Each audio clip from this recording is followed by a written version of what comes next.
तर अशा पद्धतीने शाब्दिक क्रिया प्रतिक्रिया सातत्याने चालू होत्या. 0 ओव्हरमध्ये आता आपण वेळ झालेली आहे. तुम्ही दुसऱ्या प्रश्नावरती काय प्रतिक्रिया दिल्यात हे पाहायची.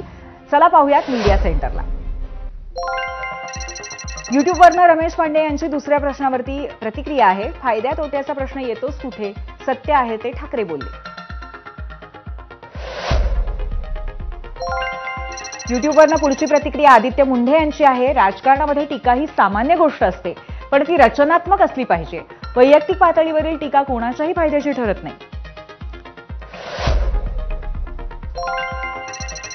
पुढची फेसबुकवरनं प्रतिक्रिया शंकर जाधव यांची. दिल्लीसमोर महाराष्ट्र कधी झुकला नाही, झुकणार नाही. फेसबुकवरून पुढची प्रतिक्रिया विठ्ठलराव टाकळे यांची. फायदा तोटा हा हिशोब नाही, महाराष्ट्राची अस्मिता धुळीस मिसळतीये.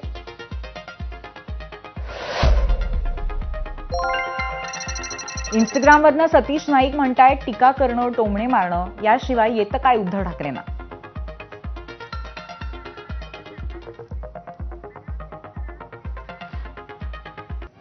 आणि या प्रश्नावरती महाराष्ट्राच्या जनतेने दिलेला कौल आता आपण पाहूयात. आपल्या पोल सेंटरवरती पाहूयात नक्की किती मतं आलेली आहेत आणि त्याचबरोबर कौल कुठल्या पर्यायाकडे गेलेला आहे. एकूण मतं 19,000. आणि या टीकेचा खरोखरच फायदा होतो का, तर होय असं 71% लोकांचं म्हणणं आहे. 29% लोक म्हणतायत नाही.